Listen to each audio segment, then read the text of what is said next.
Welcome to Halas Hall Report, live every Saturday night at 7 p.m. Central Standard Time and Sunday mornings at 11:30 a.m. Central Standard Time. Live talking Chicago Bears football with Mike the Bear Fan. I'm your host, Ken Dobb. Also on the panel, we have the football analyst, Woody, who is named for the Woody wrap-up on game days. Next on the panel, we have Bear Down Mike. He is the youngest, but don't be fooled. This guy knows this Bear squad. He can bring a different insight. Halas Hall Report breaks down the Chicago Bears team all year long, from the offseason through the draft. Also, the legend of tailgating, Billy Defense Flores, joins the crew live at 1st and 10 tailgating. You can find him at all home games at Soldiers Field. Also, the Bear Fan, who has been here since the first year of Halas Hall Report, welcome Bear Fan Dan, where he is known for studs and duds after every game. You can find them on Facebook, YouTube, Twitter, and Roku if you have a TV. They are all over social media. You won't find no better sources for Chicago Bears news like injury reports, team updates for breaking news for all the good and the bad the team does. Halas Hall Report will be live for the 6th season. And they are teaming up with the best sports podcast out on social media. This is Northeast Streaming Sports.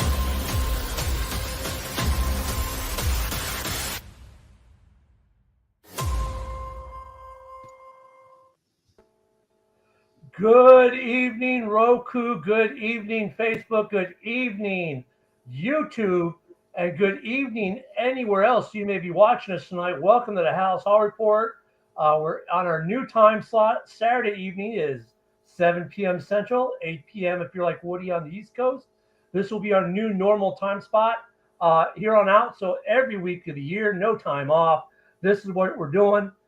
So welcome to everyone on the Roku side. Our first night with you on this time slot. Of course, you've seen us on Sunday morning, which we will still do at 11:30 Central. 12:30 Eastern Standard Time. So tonight with us, we got Bear Down Mike, Bear Fan Dan, Woody the Bear Fan, and of course, always doing his producing things and other things in the back and in the front, Mike the Bear Fan. Good evening, everyone. How y'all doing? All right. Good. How you doing, Ken? Well, good. Thank you. Yeah, no one ever asks me that. No, good. We've had decent weather down here, so I've had to clean the pool. I can't avoid pool maintenance when the weather is nice. So I hope everyone's had a good Saturday. It's the week in between the Super Bowl. So not much football talk as far as game wise. The last one, of course, being next week, being the Super Bowl. We've got the Pro Bowl coming up, and of course, free agency. So that's what we're going to talk about tonight. We're going to start though with basically this time of year, the rumor mill isn't necessarily players, it's the draft. It's like everyone forgets free agency, but the big thing is coaching. So I'll throw this up. Here's our coaching carousel has been pretty much solidified. So, we got a bunch of new coaches, new defensive coordinator, new OC, new receiver coach, new pass game coordinator, and new QB coach. So I'll go to Bear Fan Dan. Dan, what's your take on all the new coaches in Halas Hall this year? Don't know much about any of them. I was reading that Eric Washington was part of the team, 2006 or 7? He was like defensive line coach. Mm-hmm. Return trip, yep. I don't know much about the other ones, so. Yeah, Bear Down Mike, do you have a take on all the new coaching hires, or? Yeah, I know Eric Washington is a prodigy of Lovie Smith. He was part of the Bears organization back in Lovie's days. I know Shane Waldron is pretty much a passing, offensive-minded coach. So prepare for the Bears to be a heavy pass game. Yeah, I like some of the new hires from the pedigree, of course, but we know pedigree doesn't always translate, i.e. Luke Getsy. But being under Lovie Smith, that defense under Lovie Smith was good, and Eberflus's system's not much different in base than Lovie. I think that's where we'll see even more improvement. Depending, we still have free agency and the draft. We'll probably see improvement. Coaching, the OC, DC matters. After that, people don't really get too excited, but those coaches matter, right? I mean, the problem is we don't really talk about them much because we don't know much about them. They're like the guys sort of behind the scenes till they get hired as an OC or a DC. So it becomes an interesting situation. Um, What I also like, Ken, is that they all have done their job before. There's no first timers. So that's what we like to see. yeah, I agree. I mean, I think we're shying away from the first time coaching. Look, coaches need to get their shot somewhere. And I don't even mind if it's with us because sometimes they pan out. But after the last round, I like getting some veteran coaches versus guys who haven't been in that seat before. Especially if you consider Woody, this is supposed to be the season that we push past a rebuild and our playoff team, right? So we don't want first timers on this push. And Woody's still muted. That basketball game's killing it. All right. So that being said, let's go on to the next topic because this is what I think is a little bit more important, in some degree, than the coaching. And the coaching is important. So let us know what you think of the new hires in the comments, please. But I mean, we still got the big looming free agency hit that's going to start. Right, free agency starts March 15th. Here's where we sit right now for the cap. And those numbers change a little bit, right? Because a few weeks ago, 60-some million, now it's 48. I think some of that's adjustment for what's going to happen in the draft. So there's adjustment there. They have not, or no, they have. Wait, have they? Does anyone know for sure? Did they announce the new salary cap rates? Was it 208? Did it go up? Okay. I thought it was 208. Yeah, I couldn't remember if I saw that if it went up or not this year, but the assumption is it did. But those numbers are going to change. And fellas, if you look at here's our free agents. We've seen this list before. So from this list, Woody, who do you want to see stay? I like obviously Jaylon Johnson. Like I said before, he was down all year.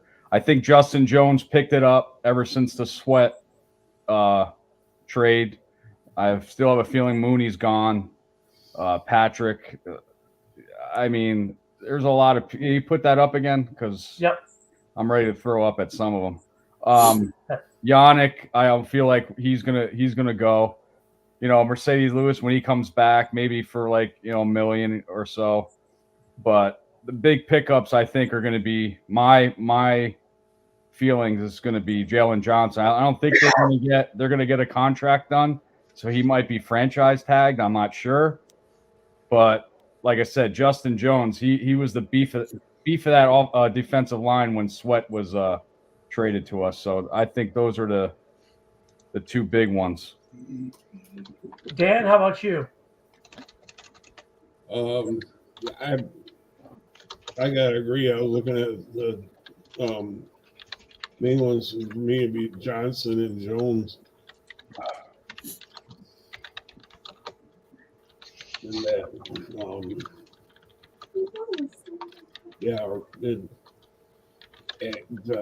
Mercedes Lewis, who don't retire. And plus, we need a long snapper, so he's my third pickup. Well, why would we need a long snapper? When we punt. Yeah, Patrick Scales been with the team forever. Might as well keep him. Yeah, I know. It's like, wait a minute. I'm like, we didn't get rid of Scales. He's not going anywhere. Mike, what about you on this free agent list? I think Yannick is gone. Jaylon Johnson's your number one priority in the free agents. Mercedes Lewis, the old timer, the old dog they call him. He's a big piece in that tight end room, especially if we draft another tight end this coming draft, that he would be a major help. Like a Patrick Scales, I wouldn't mind Dan Feeney just because they did give up a pick to get him, and he hasn't really seen the field as much. So, and I love the mullet, so he looks like a bear. Gotta love the mullet. Yeah, EQ. Definitely keep him. I wouldn't even mind that rookie. Can you put it back up? Yep. Please.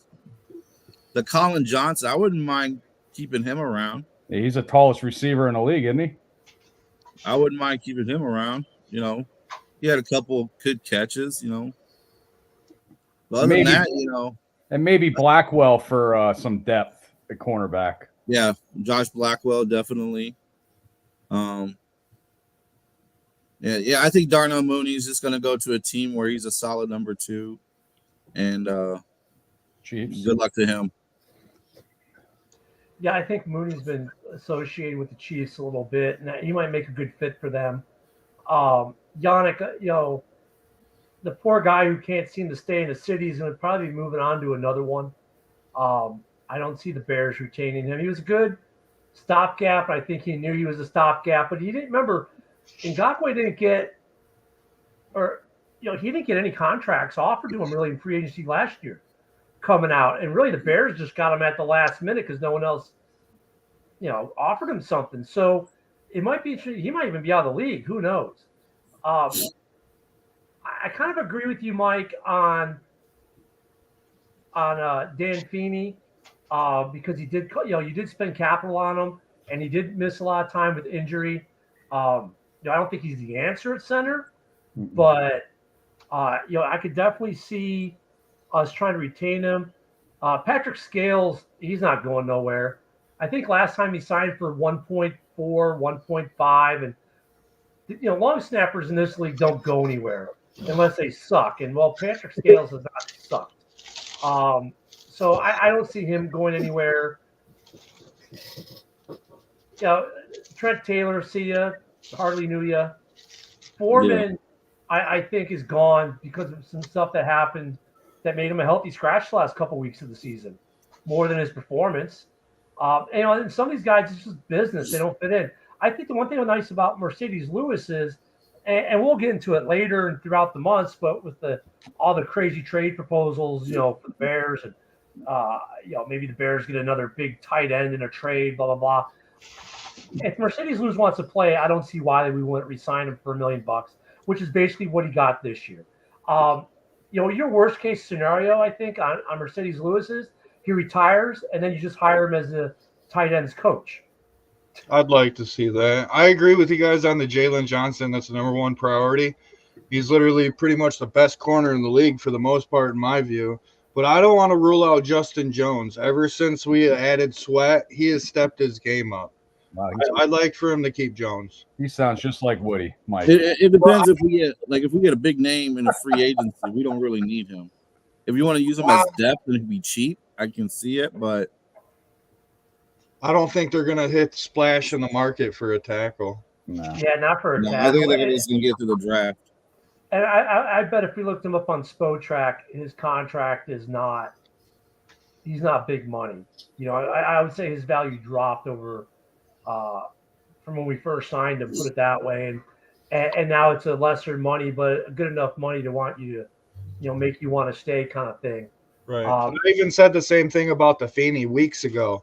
Like, I feel like they should keep him just for depth. He can play center and guard. Because I think they're going to cut 2 big players, I feel, to save $10 million. Let's talk about it. I know one. Here's a couple that before we get to the other bigger ones possibly. What do you guys think of this list? Let us know in the comments. Travis Homer, who we signed as a free agent, Vilius Jones Jr., and of course Kahari Blasingame. We have to consider cutting these guys possibly for salary cap issues, maybe play issues. Bear Fan Dan, what do you think of these 3? Definitely, I think his name Villas Jones. Fumble. Yep. And, problem holding on to the ball when returning. And that, it's a good, a few good plays on the offense when he did play. Blasingame, I like when he, in that. So, and what was in Homer? Homer. All right on the on the special teams, but I say definitely Vilius Jones in that, and probably Homer keep Blasingame. Yeah, Mike. I mean, Blasingame. Bears are one of the few teams that have a fullback on the roster, but I kind of think he's proven his worth. Yeah, I agree. Travis Homer, we're good at running back depth. We're good there. Valus Jones, if he had good hands, he kind of reminds me of Cordero Patterson, just by the speed and by some power he can put behind his run. But he can't hang on to the ball. So he's on his rookie contract. If they keep him, maybe they just put him on the practice squad. But Kari Blasingame, you got to keep him. He block. He's a great blocker. He can get in the passing game. I would love to see him in the passing game. I mean, he helped us out earlier in the season when we had no running backs, and he was carrying the rock against I think it was the Commanders. Yeah. So he's a big help on this offense. Yeah, Woody. Those were three names at first I didn't think about. Mike brought it up this afternoon. I mean, I know you would love for Jones to be bye. Well, see, now here's the thing. He proven himself on kickoff returns that he can give us field position. He did pretty good this year. Just keep him on that and not, on offense, because that's where he gets into trouble. Blasingame, yeah. I mean, it's so hard to say, but there's one on there. Eddie Jackson's gone, I think. We're going to get to him in a minute. Yeah, because just ask me that when you do ask about it. Well, here you go. There it is. To add on to the Valus, he was pretty good at the running back position. Yeah, those reverses. Yeah, so maybe keep him for those kind of situations. He could be like your fourth running back. I mean, I think Taylor fumbled more than Velus Jones did on special teams this year. Because you remember Taylor, he muffed those two punts in the same game. Was that during the snow or the rain? I think it was the rain game. Was it the rain game? Yeah. So I can see us keeping Velus Jones for special teams only. But Homer, with his injuries and stuff like that, he really didn't prove anything. It's not like we're going to use him at running back at all. He caused a couple fumbles. Yeah, so I say probably Homer and Eddie Jackson going to get cut. Yeah, I guess we'll get back in Eddie Jackson in a moment. The thing about Homer, we were all relatively excited about him when we got him, and preseason looked good when the season started. And with all three of these guys, I mean, we just re-signed, we just re-signed Blasingame. I don't see us get rid of him because he does do a lot with blocking. He's an integral part of the pass game and the running game, I think, for the Bears. Jones, I'm with you, Woody. I'm more sold on him as a special team guy who will probably never get past special teams. No. But with him, it's like with all three of them, really, you can probably wait till camp, right, and not have to worry. This one here is more interesting. Obviously, I don't think we cut him until after June 1st because it's almost a $2 million difference. So if we cut him, at that point, then it's actually a $15 million or almost $15 million savings that we open up. Or maybe do we trade Eddie Jackson? I think the problem with trading Eddie Jackson might be we might end up eating some of that contract. I mean, Dan, if you're a team who need a safety, Eddie Jackson's he's still good. For a lot of people would probably want him, whereas we may not. But, would you say, hey, Ryan, I'll take Eddie Jackson off your hands, but you got to eat Cap? Yeah. It's like, Dan, you are so many words, man. Please calm down and let us chime in. I mean, if you look at that contract, I mean, Mike, if you're going to take on Eddie Jackson, let's say you're Arizona and you want to pair him with Budda Baker or something, he's already shaking. It's like, I'm not even going to make the trade. Yeah, he's getting too old. He's injury prone. He doesn't really tackle. He more like shoves guys down. Why would I pay a lot of money towards that? Even if Bears eat some of the cap, I'd rather just like wait. If Bears are gonna cut him, I'll wait till then to sign him because then he'll be cheap. If I'm like Arizona or a team that needs a safety, that's what I'd be waiting on. Yeah, Woody, I don't see much of a market for Eddie Jackson outside Chicago, honestly, unless it's on a 1-year flyer prove it deal somewhere. Yeah, he'd be good on a team that really can't tackle. That's Detroit. Yes. I mean, you see if you can go the highlights of Eddie Jackson this year and blown. I mean, I'll still remember that TJ Hawkinson slant touchdown and the Dobbs for Green Bay. Where the hell was he going? You're a safety. You're the help. And he's running routes with these guys and getting burned. I mean, it should. Yeah, I don't see a big market for him. I see we end up cutting him. I don't say anything about trading. I think he's scared to hit somebody to get hurt again. Oh, you're in the wrong fucking sport. That's what I'm thinking. Well, like he used to move free on the ball and he had great instincts, right? That's why we signed him to the big contract. He had great instinct. He was a ball hawk. Now, he doesn't make jumps on passes. Like, when was the last time you really saw him jump a route, jump a pass?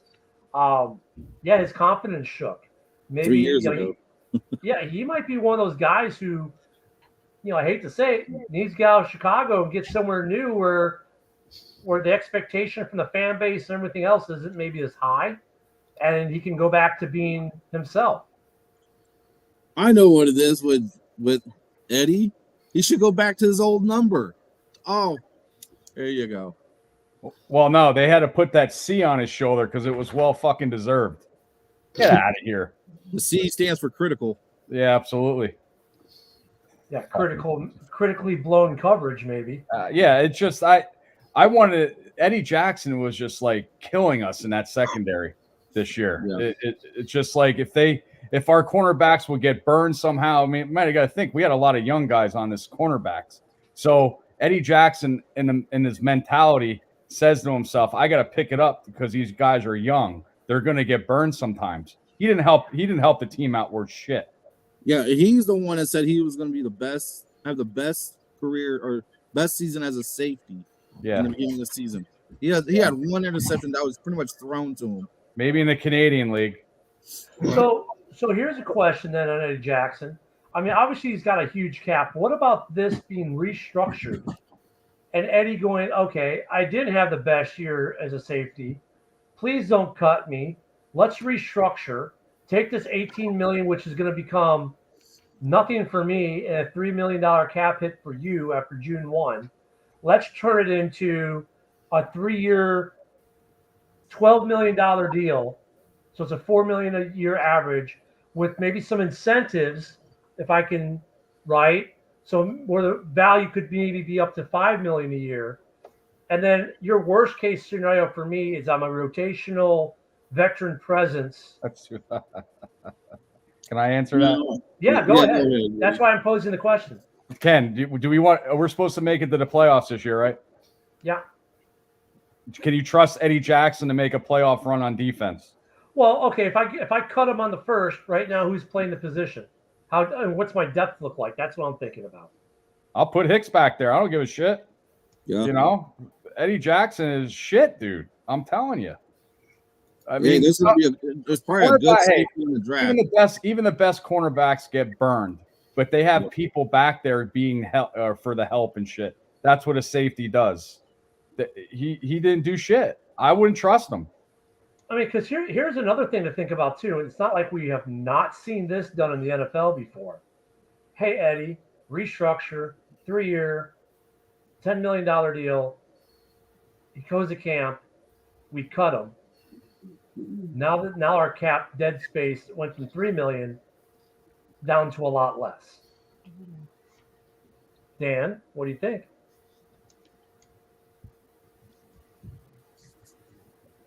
Good, Dan. Yeah. Repeat that again. Jesus. So let's say it's not like we haven't seen this scenario play out in the NFL. A player gets restructured, re-signs, goes to camp, gets cut. Because you would think, and I'll help you out with this a little bit, help you out here so you can formulate. If we re-sign, restructure, that tells him one thing. A, they were probably going to cut me. I was going to be unemployed, so I need to step it up. So now you signed the deal because you want to still make money, right? Now you go to camp. If he doesn't show out at camp, you cut him, and now your dead cap space is probably a lot less. Yeah. Dude, that would be cold-hearted shit. Mm-hmm. No. Yeah, I'm letting Eddie go. Dude, I would rather. Hey, I would rather be Nathan. I would rather be Nathan Peterman in that aspect. Get cut fucking 3 times in the same year. I'll be making a call to Atlanta and say, hey, I want Jesse Bates. I'll give you 2/4 for Jesse Bates. And Eddie Jackson. And Andy Jackson. You don't think Atlanta wouldn't take that? Jesse Bates is only 26 years old. He's one of the top safeties in the league. So now we're talking about the trade possibilities of Eddie Jackson. So I mean, I think Poles has with him. It's not as clear cut as the 5 of us kind of make it, because you got depth, you've got the contract. If you're going to move it, you have to eat contract. There's a restructuring route, which obviously sends up the Red Star cluster, or should send up a Red Star cluster to Eddie Jackson, say, well, I'm on the verge of being unemployed. I need to get better. I need to get back to being me. And we've seen in the past, they'll cut him and re-sign him. That never works. If you cut him, does anyone know of any players ever been cut and then re-signed within a week or two? Nathan Peterman. Besides Nathan Peterman, who at that point was just happy to have a job. Darrington Evans? Most guys guys like signed him, they released him, and signed him back. Most guys though don't do, especially off a big money deal like this. They get mad at the organization because watch, if the Bears cut him the next week, Eddie Jackson will be out there trash talking the organization, the front office, and how they were probably deceitful or lied to him. Or he's not gonna do that, because that speaks about his character as belonging to a team. You think any teams want to sign him if he's got that type of mentality? I wouldn't take a chance on him. I would let him go to an NFC North team, because NFC North, actually, 2 of the ex-Bears fucked Detroit's winning on 2 weeks ago. now we don't. Wildor. He said it. And Gibson. Hey, Gibson, he caused that fumble against Gibbs. Yeah. I was going to say we don't invoke his name here because it's on Woody's list of curse words. We do not say the guy whose name starts with a V and ends in door. We don't say the name. But Mike, you said it. You've cursed on the air. How dare you? It's the family show. And you know what's funny about him? I think listening to Lions fans, V ends in door is going to get cut by the Lions. That man is now a curse word for 2 teams in the NFC North, and it's not for shutting people down. No. It's for blowing them up. I think their entire secondary sucks. That's my opinion, though. Well, right now, look at not to bash on the Lions, but look at the Lions had a good year. They won the division, had a nice run. Yeah, you could say it was probably one of the biggest choke jobs in NFC Championship history. Because they didn't even show up in the second half. But according to Lions fans, they are the odds-on favorite to go to the Super Bowl next year. They have a phenomenal roster up and down with so much depth. It's unbearable, even with the money that they have, so much money. So we'll see. I mean, look, I think it's going to make for an interesting division next year, right? We got a good division now, top to bottom. Yep. Top to bottom. Even Minnesota, Minnesota's a complete wild card in all this, and they're still going to be pretty good. So for the Lions to make it back to the NFC Championship, it's going to be 10 times harder than it was this season. And that's one thing I agree with Dan Campbell. Dan Campbell said that in the interview. No. I think It's he said Dan 100 Gamble. times. Dan Gamble. Gamble. I think he said it's 100 times harder, and he's right. You know, he's right. I mean, he's played. He's been there. He knows. It is hard, and a division is so much harder. And that's why before we kind of go down that rabbit hole really quick, you know, that's why we got to talk about this guy first. If Jackson's gone, then we really need to keep this guy. I still think he's going to be franchise tagged. I really do. I really do. I mean, Spotrac. I'll throw up one last time so you can see the Spotrac number. That's the Spotrac number. I think that's also consensus with most sports writers in the league. Interesting things about Jaylon Johnson. A lot of quarterbacks wouldn't throw to him this year. They would not throw on his side. They had their lowest completion rates on him. He's a lockdown. He's a Revis Island type of guy now. Dan, he just has to work on his interceptions. He's got to catch the ball. He dropped 2 6-6s this year. And I think if anything, if I'm Poles, before I go to Dan on this, I think if I'm in the negotiation, I'm like, look, I'd be willing to give you 17, 18, but you can't catch interceptions. There's 2 of them that would have been game winners that you dropped. So I can only give you 15-7. Dan, what do you think? Gotta resign him. Yeah, hopefully we do. If not, you know, as Woody said, you think, you know, maybe franchise tag him this year. Man, but Mike, do you know what the franchise? Either Mike, do either of you know what the franchise tag is? Yep. Isn't it like 23 million? Nope. 24? I'm kind of with Woody, but what I would do is I would transition tag. You would save a little money. It'd be right around $16 million, 16.1. His trajectory, if you just do a regular franchise tag, is 19.5 basically. Well, he says he wants to stay in Chicago, so how much of it he wants to stay in Chicago, we'll see. Yeah, I mean, he says it, Poll says it, and then I read some article how he's gone, and I'm like, no, most of these sports writers that we all read on the internet, I kind of like, you know, okay, you know, you can sometimes they let out who their fan base loyalty really is, where they say where they're going to end up. I think they're going to keep him. Money wise, I mean, his agent knows what the Spotrac is. Obviously, if we know, they know. He knows what the marketplace. I don't think he's aiming to change the market because he's not that kind of player yet. Franchise tag, I agree with Mike. It's too much. Transition tag, nice thing with that, if someone tries to steal him, you know, we get some other compensation. Yep. I don't want to take that risk. I wouldn't want to take that risk. I mean, you can still sign a guy off the franchise tag, believe it or not. Yep. I pay him 17, maybe but 18 million a year with incentives. I believe that's what it is, right? But don't put if you sign anybody on the franchise tag, doesn't 15 they get a first and third pick? Yeah, it's a so the compensation is different. If they're franchise tag, you're basically giving up a first rounder. Yep. To get rid of them, and then like a third. If they're transition, I believe it's a second round pick, and then it's still you're compensating them. It's like they're making a trade with their second round pick for the guy that they're stealing from you. And we did that with what was his name? He was a corner, then went to Denver. God, we used to love the kid, right? Fuller.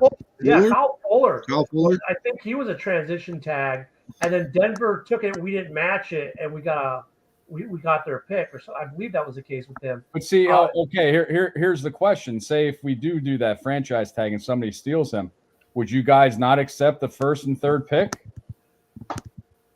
Well, if it's the first round pick, Who's taking him? That's what I'm wondering. It'd be the first round pick next year, though. That's a problem because it happened after the draft. So it depends on who it was and how good. You know, you have no choice. You're just getting their pick. I mean, you always have the option to go. You have the first right refusal kind of thing where I think you can offer more and then say, well, go sign with Atlanta. Now, if we think Atlanta's going to be a top 10 pick, I'm good with that. But if Yeah, it's it all like, depends on the team. yeah, if it's like San Francisco, I'm like, nah, Keep them. yeah, then you're drafting too far back, most likely. Like if it's Arizona, I might be like, okay. Because I don't think Arizona, they might be out of the top 10. But like I said, I think they're close, but not close enough. But I don't think they're going to be signing. I think he'll be franchise tag. That's just my opinion. I think he's going to be a Bear next year. That much is certain. After that, we'll see how they get there. Be it a tag of some sort, or they come up. And you know what? I think if I'm Ryan Poles, Dan, I want to get this done before free agency starts, right? Yeah. I mean, what does anyone know? What's the date for the tags? Tags come out pre-March 15th, obviously. What's the tag deadline? Does anyone know off the top of their head? It's got to be like this week. Let me see.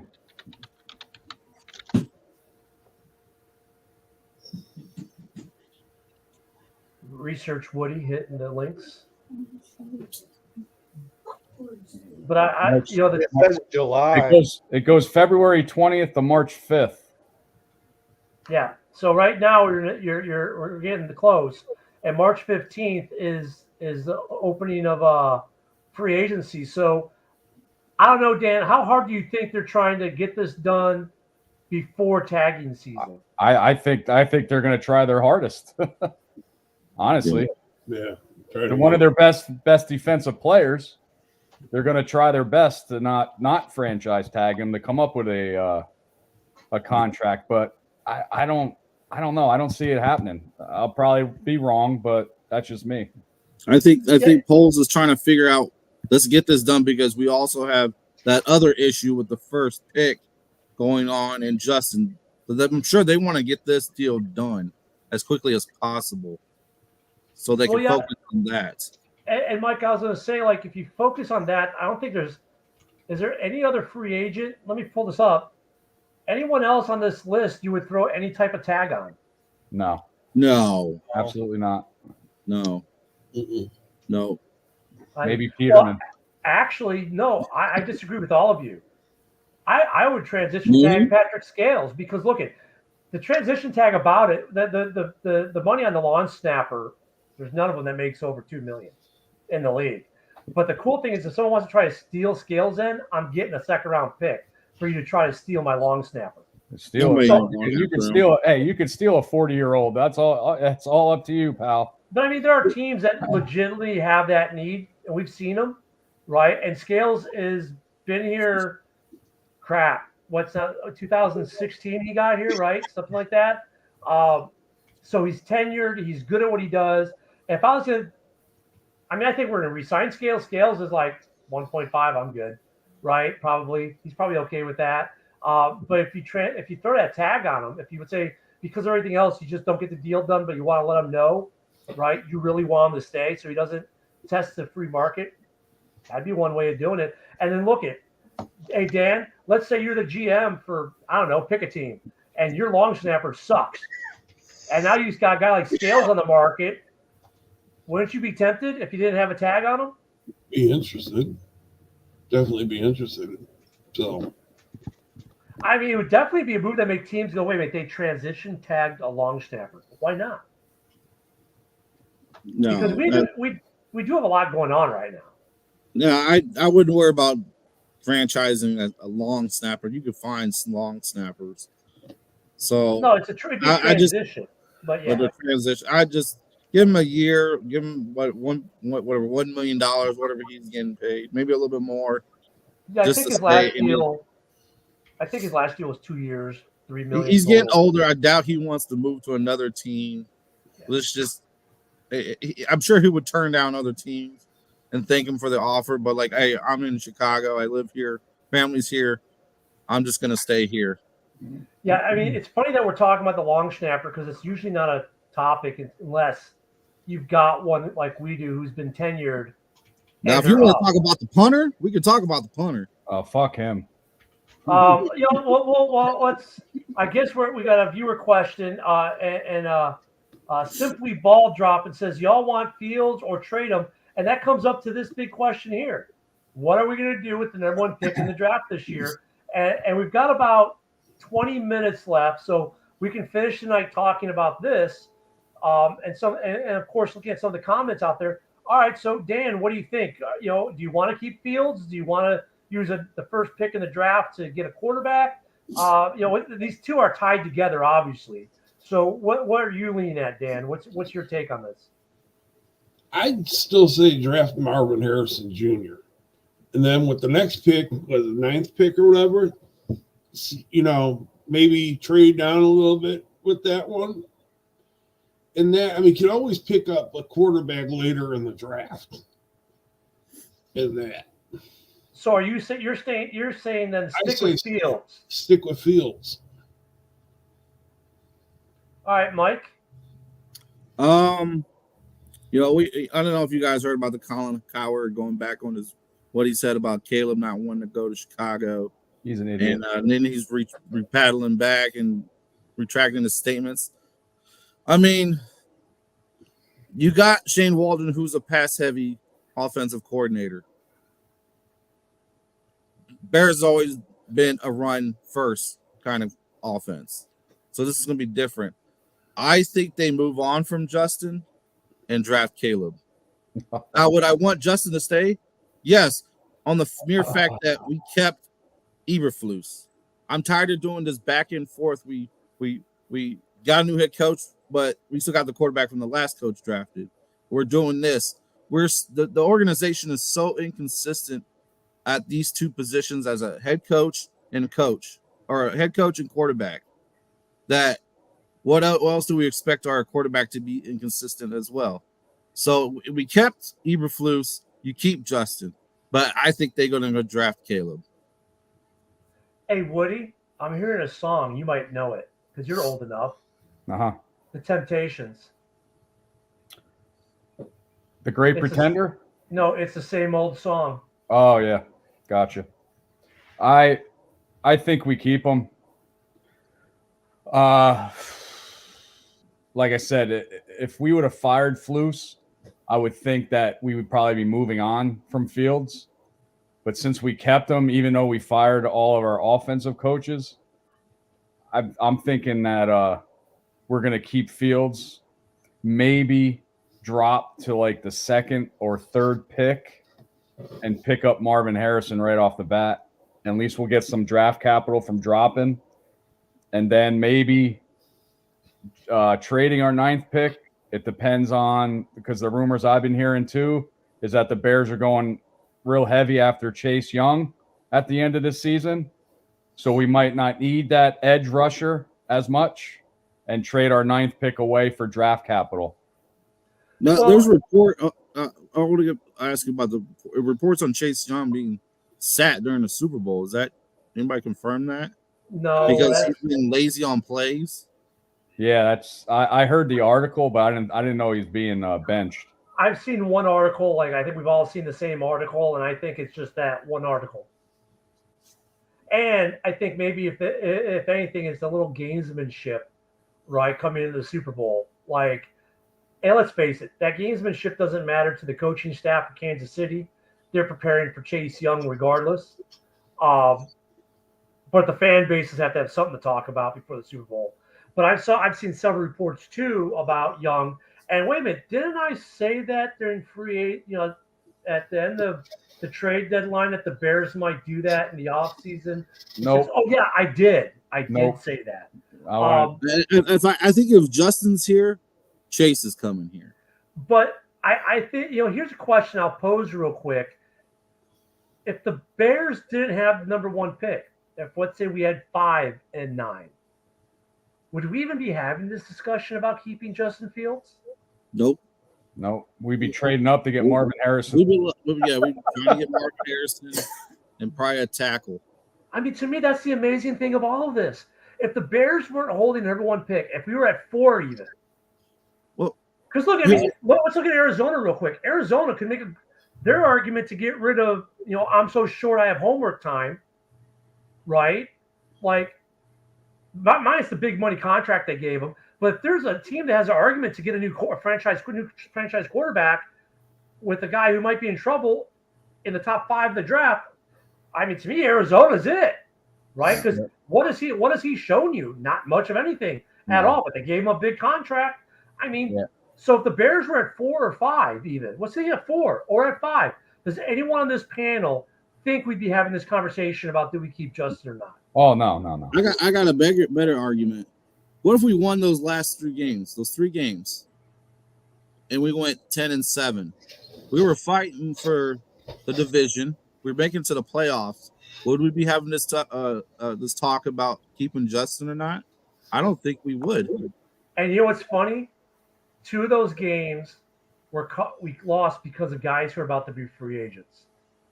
One's not coming back, and that's Mooney, who dropped the touchdown in Cleveland.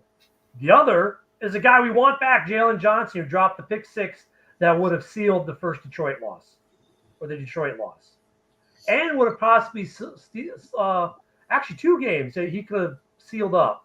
So, but to stay on your point, Mike, I don't think we were having that discussion at all about Justin Fields had those plays happened differently and those games were won. Yeah. We'd be talking about staying with Justin. He took it to the playoff. All right. So, that number 1 pick is for sale for sure. But that also means Getsy will still be here. Theoretically possible, yeah.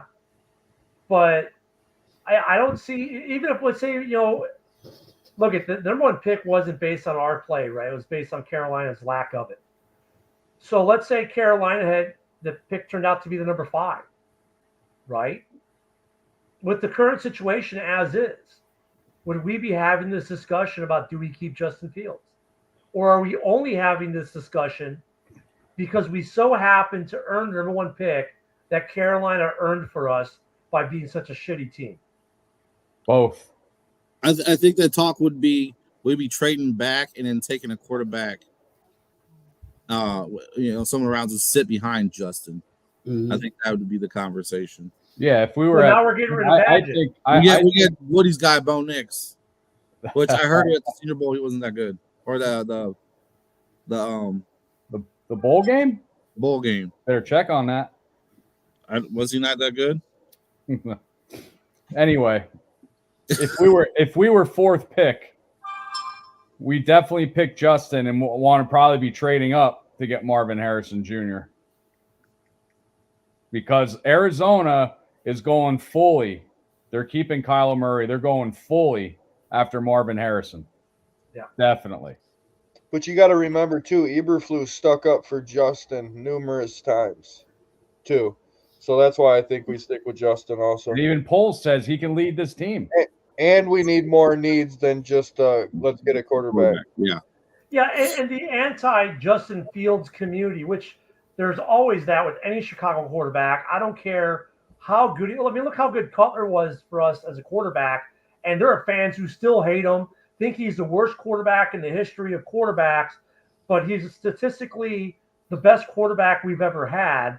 And I saw a great reel the other day about Cutler, someone saying that, and then watching Cutler, just steamroll a guy, just truck a guy, running the ball. Right? I mean, and people in Chicago hate Cutler. I love Cutler. I thought he was, his facial expressions. Who gives a shit?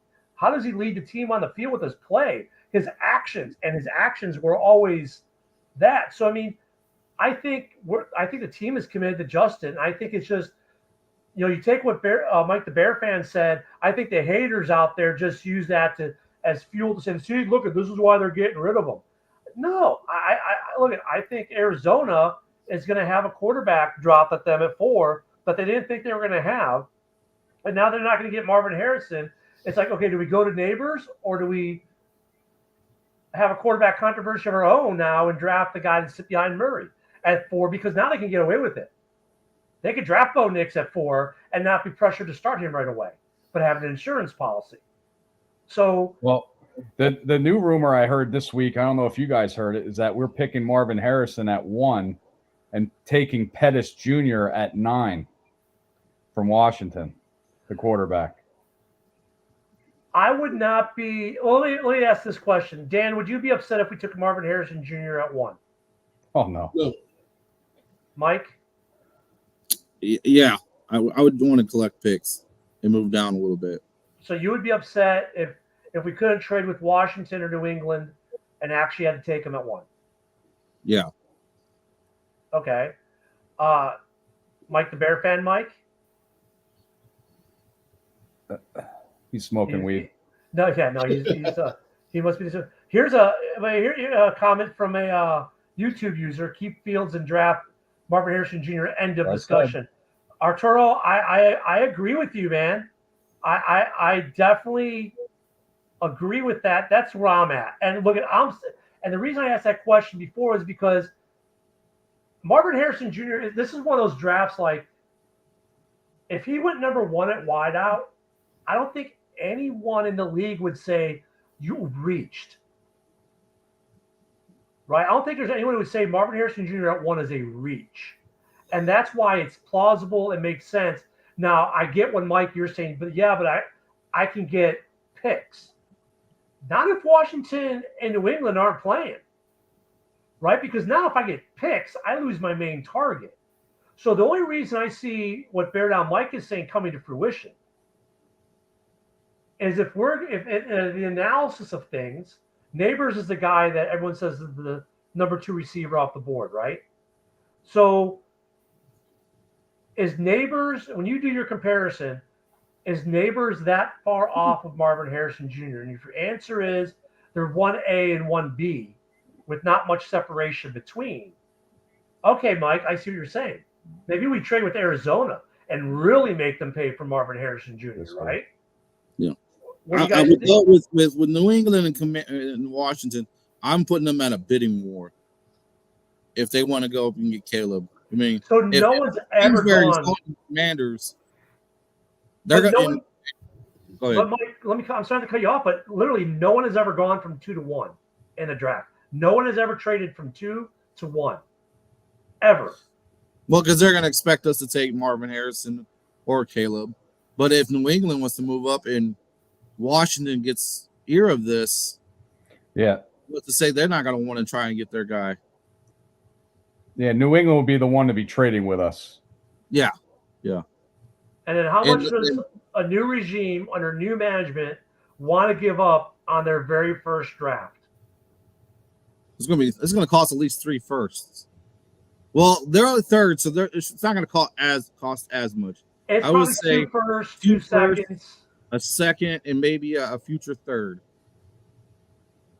So, when we go back to the question that was asked, and please, guys, leave your comments. As you can see, we'll throw them up here. If you're watching us real quick on Roku and you want to make comments on the show, the only way you can do that currently right now, because I don't know of a way you can ask for your TV set, is to get on our Facebook page at Mike the Bear Fan, Chicago Bears News, or get us on Halas Hall Report on YouTube, and you can do comments from there. And we love you watching on the Roku, so please still watch us on the Roku, but you can use those to leave comments as well. But going back to the question, though, goes back to Fields, keep him or not. And I think as we've gone through the discussion, we're not even having this discussion if we're picking at 4 or 5 or 6.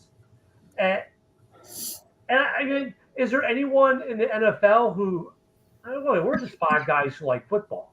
We don't do this for a living.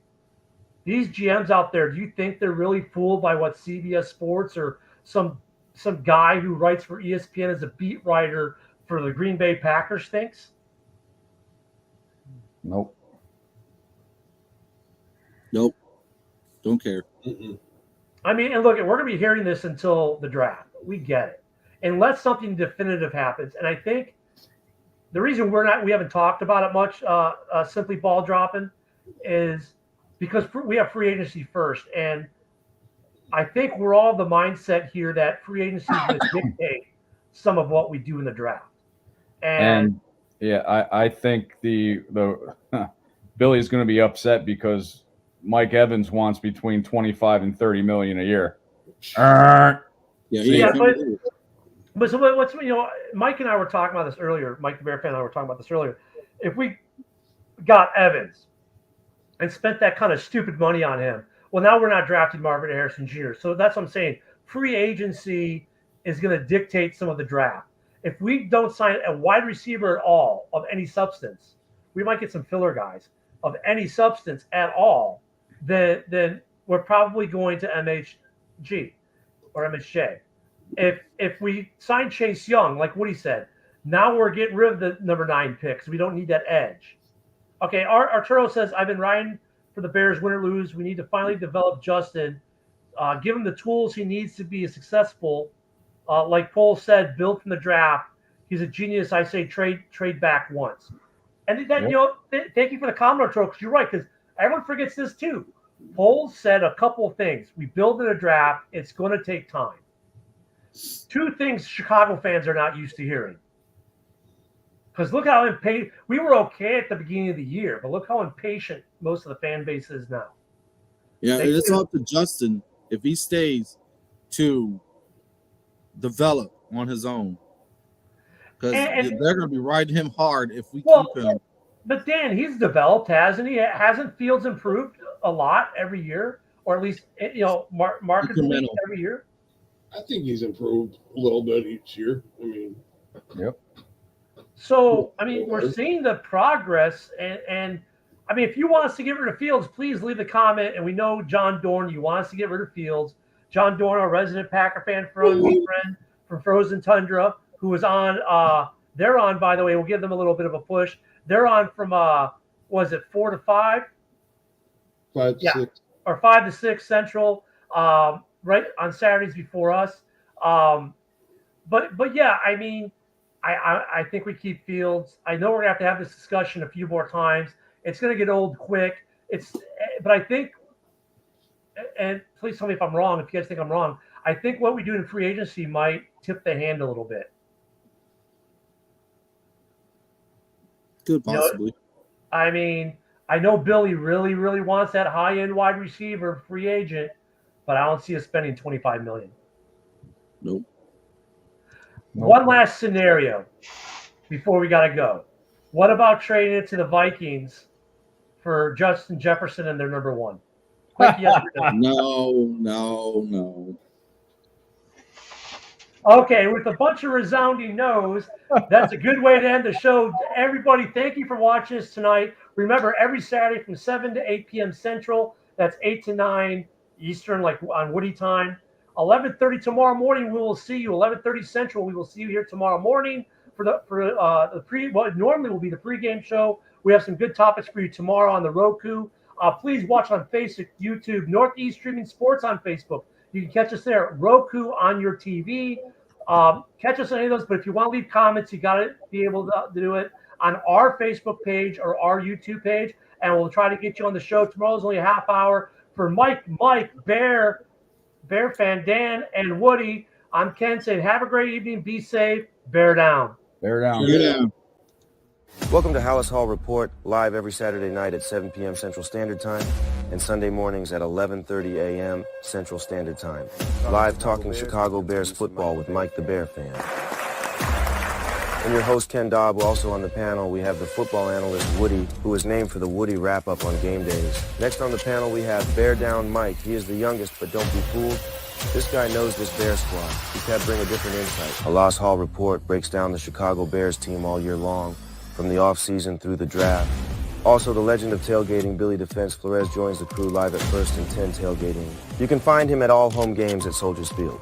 Also, the Bear fan who has been here since the first year of Halas Hall Report, welcome Bear fan Dan, where he is known for studs and duds after every game. You can find them on Facebook, YouTube, Twitter, and Roku if you have a TV. They are all over social media. You won't find no better sources for Chicago Bears news like injury reports, team updates for breaking news for all the good and the bad the team does. Halas Hall Report will be live for the 6th season. And they are teaming up with the best sports podcast out on social media. This is Northeast Streaming Sports.